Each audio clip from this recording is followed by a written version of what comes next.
Okay, now we're going to watch a video that takes China from when it was in a dynasty up through the end of emperors, and I think we'll get up through China being communist. Let's go. This video was made possible by Squarespace. Whether you need a domain, online store, or website, make it with Squarespace. Today, we'll be exploring how China transformed into a communist state despite thousands of years of dynastic rule. And as always, we'll need to wind back the clock to really understand how this process unfolded. Throughout the 17th century and up until the 19th century, the Qing dynasty loosely reigned over China as it was plagued by regionalism and corruption. So it's interesting to note that the Qing Empire actually wasn't traditional historical Chinese. It was actually the dynasty came from the northeast, and in fact there was some division between the rulers and the people. To make matters worse, European merchants arrived in China en masse during the 18th century. These Westerners arriving were driven by fiscal interests, and some would later say that it was the wave of merchants who would spell China's near ruin. Well, that's going to be, with the spheres of influence, it's going to set up the Boxer Rebellion, and China is going to be opened up with treaties to the west, so yeah. Meanwhile, in Japan, things were looking up after their decisive victory over the Chinese in the Sino-Japanese War. In Richard Bernstein's work, he writes this of the conflict. Japan's major goal was the possession of Korea and Manchuria, the vast landmasses just across the sea that were stepping stones towards the even larger prize, which was China. And we are absolutely going to see that right before World War II. Some say it was even the start of World War II. Notwithstanding the European start, Japan is going to invade, and they had their sights on China. This defeat prompted cries for reform, and after a series of failed revolts, including the 1899 Boxer Rebellion, the Qing government found itself in an even more precarious position. By 1911, the government was fully overthrown in what was called the Wuchang Revolution. The leaders of this revolution selected the exiled intellectual Sun Yat-sen to be China's first president in Okay, that's going to be really important. I'll link it up there. 1912.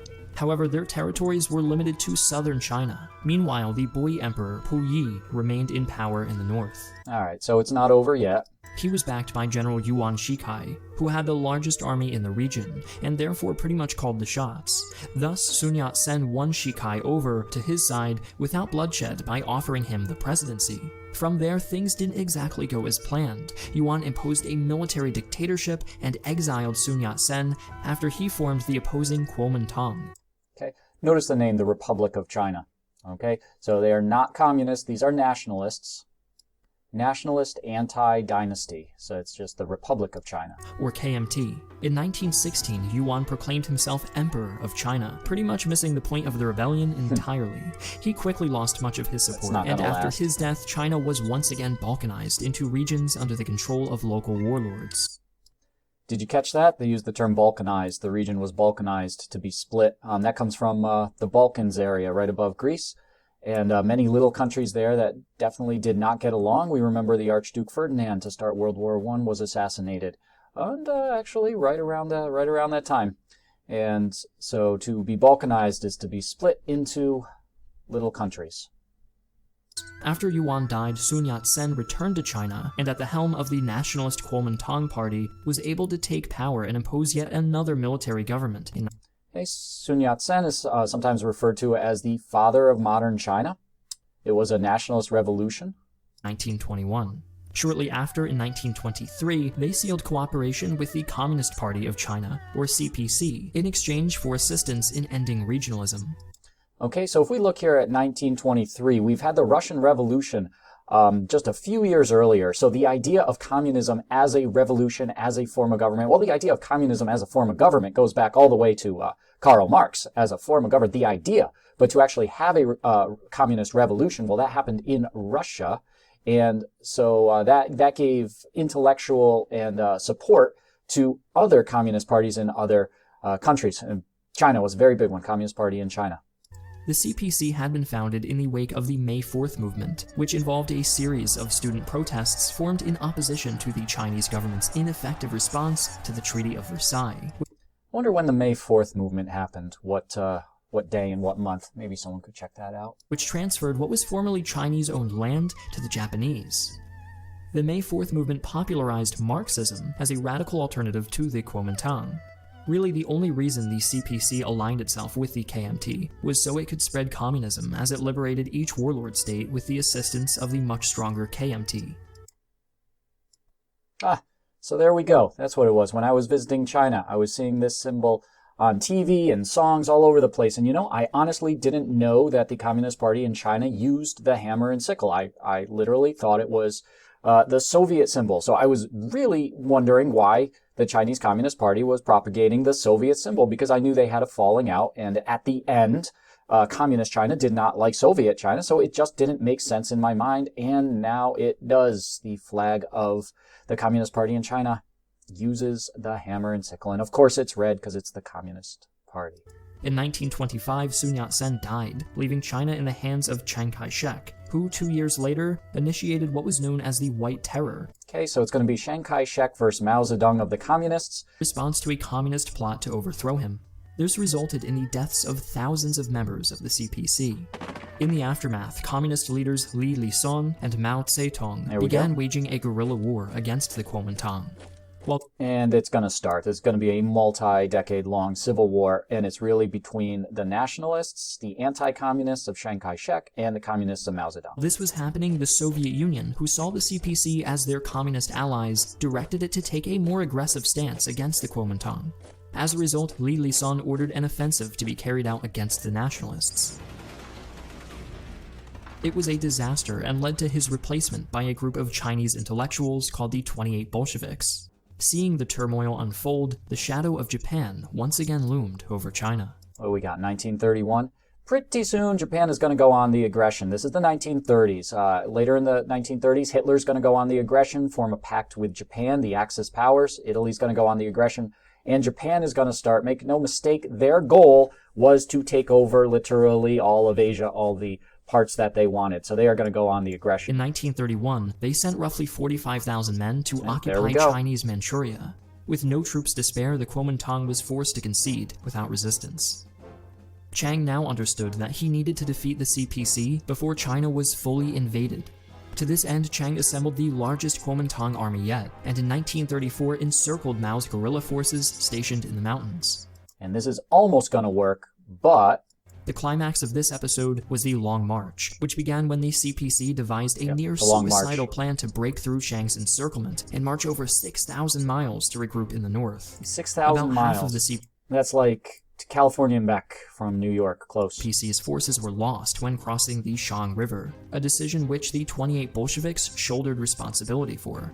Oh, we missed something. Suicidal plan to break through Chiang's encirclement and march over 6,000 miles to regroup in the north.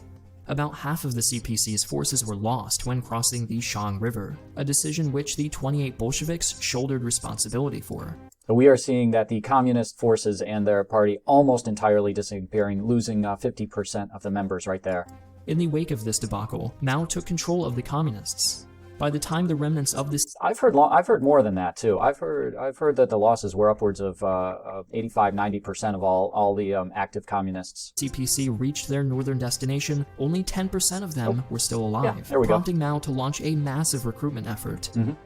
Recognizing that if the Japanese invaded, both they and the Kuomintang would be destroyed, Mao sought to form yet another united front. Chiang was vehemently opposed to the offer, but his generals weren't. They took matters into their own hands, taking Chiang hostage and pressuring him to accept Mao's offer. Chiang eventually decided to accept and formed what was called the Second United Front in 1937. Yeah, the enemy of my enemy is my friend. I mean, honestly, Japan was the largest and most powerful military. It is obvious they want to take over China. There's no more time for a civil war. They have to join up. The communists and the nationalists have to join up. This is their country at stake. When Japan did invade that year, the Kuomintang proved unable to fully repulse the invaders, something which worried the Chinese people, and Mao capitalized on this discontent to recruit even more men to his cause. Furthermore, his forces did not engage those of Japan very frequently, allowing the Kuomintang to bear the brunt of the Japanese onslaught. After Japan surrendered to the Allies in 1945, the Kuomintang and CPC ended the Second United Front. Yeah, you see, the Nationalist Party was a real army, right? And so when you put standing real army versus Japan's real army, there's going to be heavy casualties. Whereas the communists were guerrilla warfare. They would, you know, they're not a traditional army. They would attack and then disappear. Okay, so they're not a traditional army. They're going to suffer a lot less casualties. It only took 1 year for the Chinese Civil War to rage on yet again. The CPC was now armed with leftover Japanese weapons and equipment, had newfound support from the populace, and faced a foe who suffered 3.2 million casualties against the Japanese, whereas the communists lost approximately 440,000. After a highly successful guerrilla campaign, both Beijing and Nanking had fallen to the communists. And check out where the nationalists were. They're going to be pushed right, and they're going to flee this island here, Taiwan. It's going to be called, and they're going to set up new China, and frankly take a lot of the wealth of old China with them. But that's really okay for Mao Zedong because this is a communist revolution. So there's not going to be a lot of trade with the rest of the world, and so this guy is not going to worry that a lot of the wealth is going out of the country. In fact, that's kind of the idea.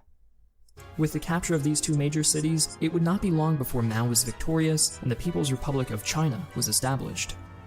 Oh, there we go. We changed it from Republic of China to People's Republic. Whenever you get that word people's in front of a republic, it kind of hints that very well might be a communist country. Chiang Kai-shek and the defeated Kuomintang government went into exile in Taiwan in 1949, which to this day still has the official name of the Republic of China. Under Mao's 30-year reign, tens of millions of people starved.